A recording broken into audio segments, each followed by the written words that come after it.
Nuestros nombres son Kelly Rosana López y Judy Alessandra Cuy Soler. Hoy les vamos a hablar de las teorías en la administración y cómo podemos aplicar una de ellas o varias para mejorar la administración en una farmacia que presenta varias falencias. Entonces, bien, comencemos por la teoría clásica, donde dos grandes exponentes nos hacen grandes aportes, que son Don Henry y Don Taylor, ¿cierto? Ellos fueron dos grandes personajes representativos de esta teoría clásica. Entonces, dentro de los aportes que nos hace Don Taylor, se le conoce como el padre del movimiento científico, es decir, él como que estandarizó que los procedimientos y las formas de trabajar son formas científicas, ¿cierto? Entonces, él enfocaba que la organización y la ejecución de tareas debe ser algo bien estructurado, ¿sí? Que se le designa a cada empleado la función, cómo debe realizar los procesos, para así llegar a obtener una eficiencia, ¿cierto?, entre la organización y llegar a feliz término. Dentro de las investigaciones que él desarrolló, sacó algunas conclusiones. Entonces, la primera es que no existe un sistema efectivo, es decir, que las empresas que se van formando o las empresas que ya están constituidas deben adaptarse al cambio, ¿cierto? O sea, las teorías que digamos están utilizando desde mucho antes tal vez ya no van a servir ahorita en el momento debido al auge, digamos ahorita tecnológico, ¿sí? Tienen que como adaptarse y cambiar. Bueno, dentro de otras conclusiones que él nos habla es que la toma de decisiones militarizadas pues no permite la participación de los empleados, ¿cierto? Digamos, ellos pueden tener algún aporte importante que le puede ayudar a la empresa a surgir, pero en esta no se aplica, ¿cierto? Que la falta de profesionalismo, o sea, que no se le puede, digamos, dar un cargo a cualquiera, tiene que cumplir con ciertas, digamos, expectativas, ¿sí? Tiene que ser algo profesional para que pueda desarrollar la tarea o el trabajo. Otra, que no hay incentivos para los trabajadores. Eso hace parte como del ambiente laboral. Pues se cree que los trabajadores se les debe, digamos, de premiar cuando ellos superan, digamos, la producción. Eso es lo que nos dice Don Taylor. Ahora bien, en cuanto a los aportes de ahora hablemos de los aportes de Don Henry Fayol. Él está enfocado hacia la administración, ¿cierto? Él nos estructura que la administración debe tener un proceso, áreas funcionales y niveles gerenciales. Dentro del proceso está el planear, el organizar, dirigir, coordinar y controlar. Ahora, en el área funcional, tiene que ver todo con lo que es la administración, la parte contable, los recursos humanos, lo de salud, los proveedores y entre otras funciones. Ahora, en el nivel gerencial, él lo divide en 3 niveles, el nivel alto, el nivel medio y el nivel bajo. Dentro del nivel alto podemos aplicar un ejemplo. En mi caso, yo trabajo en un puesto de salud. En el puesto de salud, el nivel alto sería la gerente, nivel medio, los doctores con sus especializaciones y el nivel bajo ya entra todo lo que es obreros, por decirlo así. Entonces están los conductores, auxiliares de enfermería y yo que trabajo en servicios generales. Bueno, también tenemos otros aportes de Don Fayol. Él nos habla de una autoridad de responsabilidad, ¿cierto? Es donde los empleados tenemos que cumplir con las tareas que nos asignan. Ahora, la disciplina es donde la gerente, por decirlo así, aplicándolo al ejemplo, es quien nos dirige y nosotros tenemos que cumplir con las tareas, ¿cierto? Para lograr así alcanzar los objetivos propuestos. Ahora, la unidad de mando, tenemos que hacerle caso a la gerente. En la unidad de dirección es donde la gerente nos designa, digamos, durante el periodo de un año qué debemos realizar, ¿cierto? Cómo debemos alcanzar las metas. Ahora, la remuneración del personal es lo que yo recibo por el trabajo que hago. Es algo monetario. Ahora, el espíritu de equipo es como todos nos integramos, trabajamos en equipo, ¿sí? Para lograr los objetivos y alcanzar las metas propuestas. Bueno, ahora hablemos de las ventajas y desventajas de la teoría clásica. Una importante ventaja que destaco es que allí los empleos o los cargos no se le da a cualquiera, sino a personas preparadas, ¿cierto? Que sean profesionales, que tengan las capacidades de desarrollar dicho cargo. Dentro de una desventaja está precisamente lo contrario, que no se le puede dar la oportunidad de trabajar a cualquier persona o ocupar un puesto siempre y cuando no cumpla con las expectativas, si tiene experiencia, bueno, en fin, son muchas cosas. Bueno, en cuanto a la teoría humanística, ¿cierto? Esta, como su nombre lo indica, es de humanidad. Esto las empresas pues lo han venido trabajando mucho porque la mano de obra o el ser humano, entonces dentro de una organización o empresa, el ser humano es una pieza fundamental, ¿cierto? Por eso es que hoy en día todas las organizaciones tratan de enfocar eh, las condiciones necesarias para que el empleado se pueda desarrollar bien sus actividades, ¿cierto? Entonces, un ejemplo que nos explica mejor la situación de las necesidades básicas del ser humano está en la pirámide que nos aporta don Abraham Maslow, ¿cierto? Él nos dice que el ser humano está dirigido por necesidades básicas, la seguridad, el pertenecer a un grupo, el reconocimiento y la autorrealización. Necesidades básicas como son el dormir, el alimentarse, el transportarse, el vivir, el sentir. Todo eso hace parte de lo básico. Y ahora la seguridad es todo cómo el individuo organiza su vida, ¿cierto? ¿Qué paso debe seguir para llegar, digamos, a una meta? Y ahora el pertenecer a un grupo, ¿cómo puede integrarse dentro de la empresa, ¿cierto? ¿Cómo puede aportar? Reconocimiento por su trabajo, porque digamos en este mes le fue bien en ventas, le reconocen, le dan un incentivo, un aumento, bueno, en fin. Y ahora la autorrealización es donde el empleado pues desde mucho antes pues se ha planteado cómo, a dónde quiere llegar, ¿cierto? Y es la forma de ver si lo ha cumplido o tal vez no. Ahora hablemos de las ventajas y desventajas de la teoría humanística, ¿cierto? Dentro de las ventajas tenemos que reconoce al ser humano dentro de la organización como un eje central, ¿cierto? Un eje importante.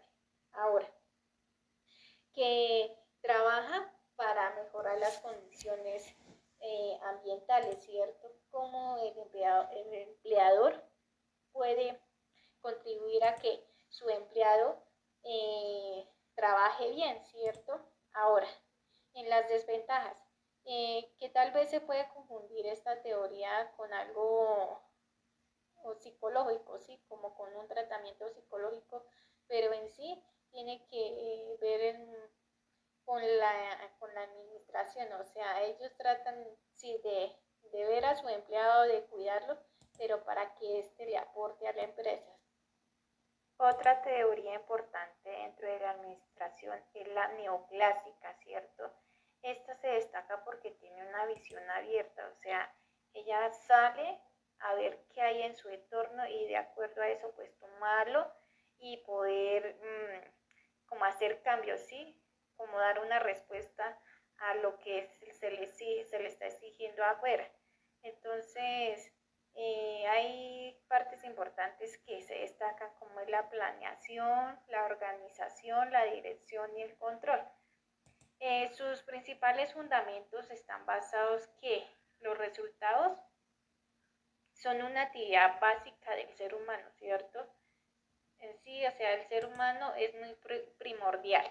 Ahora, que todos los objetivos se deben alcanzar de la mejor manera, que la empresa debe estructurarse en base a los objetivos, o sea, si la empresa no tiene objetivos, pues así como va a trabajar, o sea, hacia dónde quiere llegar, qué es lo que quiere conseguir.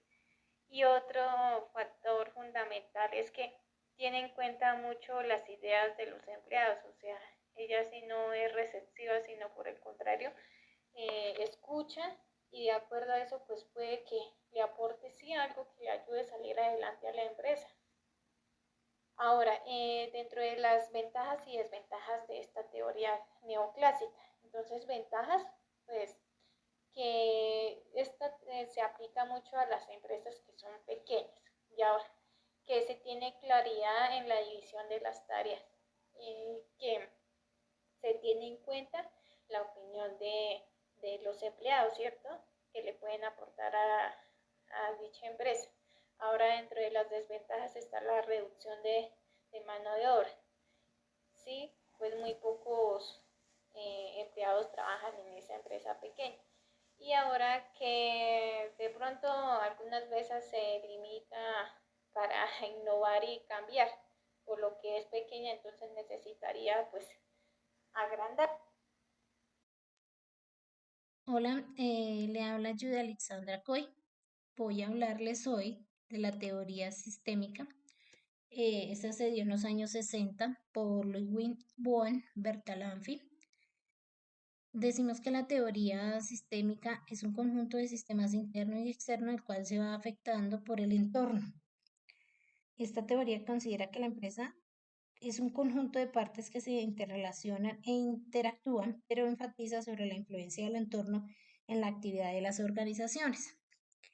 Ella está rodeada por la parte política, ambiental, económica y social. En la parte política hablamos de normas, leyes, impuestos. En la económica tenemos como la inflación. En la parte social, culturales, estratificación, niveles académicos, lo que es el credo, lo que son las tradiciones. En la parte ambiental hablamos sobre lo que es el reciclaje, desechos, reutilizar, sembrar, cuidar la flora, la fauna. Por otro lado, miramos unas características que son tener en cuenta los factores del entorno como culturales, tecnológicos, políticos, legales, ambientales, demográficos y económicos. Los factores internos como externos afectan pues a la empresa. El conocimiento del entorno determina la eficacia de la empresa. Tenemos también de que esta teoría destaca que la empresa es hecha por el hombre, sus partes internas trabajan juntas para alcanzar los objetivos establecidos y sus partes externas trabajan para lograr el interfuncionamiento con su ambiente. Eso lo dice Mux Galindo 2010, primordial lograr los objetivos que se propone como tal la empresa. Vamos a hablar de lo que son las ventajas y las desventajas. Entonces, entre las ventajas que tenemos, entre las ventajas tenemos ver el entorno, estudiarlo para integrar y hacer mejoras, se mantiene en constante cambio de acuerdo a su entorno, aplicada a diferentes campos como la geografía, sociología, ciencias políticas, teoría organizacional, administración, psicoterapia y economía.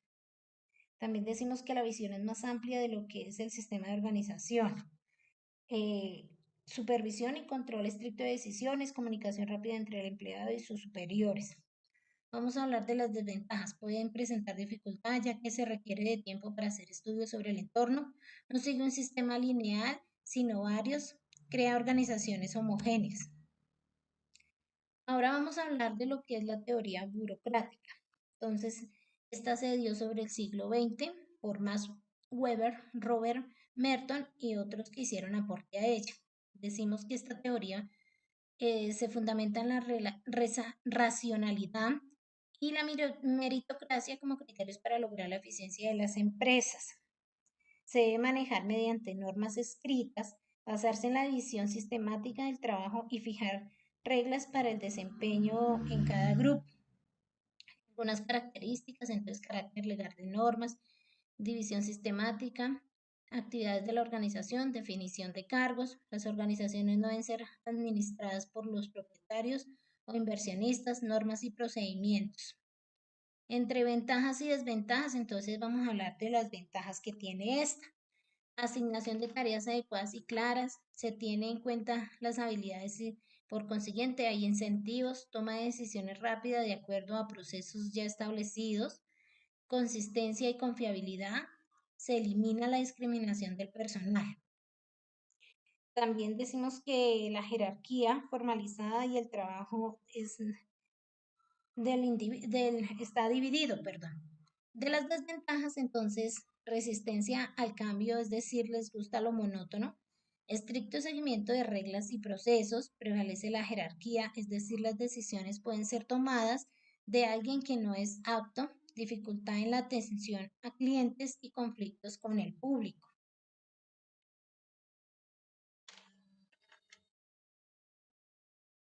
Esta teoría tiene 3 tipos de autoridad. Entre esos está la autoridad tradicional, que esta nos permite pues cambios y considera que lo que se ha hecho debe seguir así. Destacan el practicado y el patriarcado, perdón, y la herencia. La autoridad carismática, pues esta se basa en la personalidad y las habilidades del líder, esto con el fin de motivar a los demás. También tenemos la autoridad burocrática, racional o legal. Esta pues se basa en las reglas y leyes.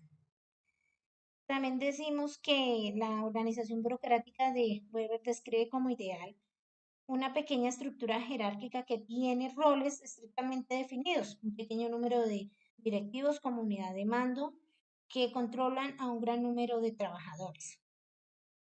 Ahora vamos a pasar a la teoría cuantitativa. De la teoría cuantitativa, entonces, esta se dio en los años 80 por Herbert Simon y von Neumann. Se fundamenta en utilizar modelos matemáticos como herramienta para optimizar las actividades en la organización e incrementar la eficiencia organizacional. Su enfoque aparece en la necesidad de lograr la mensurabilidad. Las organizaciones requieren medir, evaluar y procesar un fenómeno. Aparece la aplicación a la estadística, a la administración, modelos de optimización, programación lineal, investigación de operaciones, modelos de información y simulación como la teoría de los juegos por computador aplicados a la administración. En esta teoría, pues vamos a ver algunas ventajas y desventajas. Entonces, entre las ventajas tenemos medir con precisión los procesos de una empresa. Al utilizar herramientas matemáticas permite medir de forma lineal procesos dentro de la empresa. El individuo debe entender cuáles son las variables relevantes que se deben tener en cuenta para la solución de una determinada situación. El gerente analiza la diferencia, las diferentes relaciones que se pueden dar entre los factores sobresalientes y la forma en la que afectan al problema. En las desventajas, entonces, se puede basar solo en datos numéricos sin tener en cuenta factores cualitativos, ya sea el interior o el exterior de la empresa. Se puede llegar a ser una información sesgada que puede afectar proyecciones de la empresa como tal. En esta teoría, pues aparece la necesidad de lograr una mensurabilidad, como se había nombrado antes, y pues tener claro que aquí, como su nombre lo indica, cuantitativa refiere a lo que es la parte de números. Se puede pues concluir que las teorías son las bases de las cuales parten los empresarios para tener una idea de cómo dirigir y organizar una empresa. Cada teoría nos deja un aporte fundamental para la administración. Una empresa para que funcione debe tener pues sus bases y es como tal todos estos aportes que nos hicieron las teorías de la administración, valga la redundancia.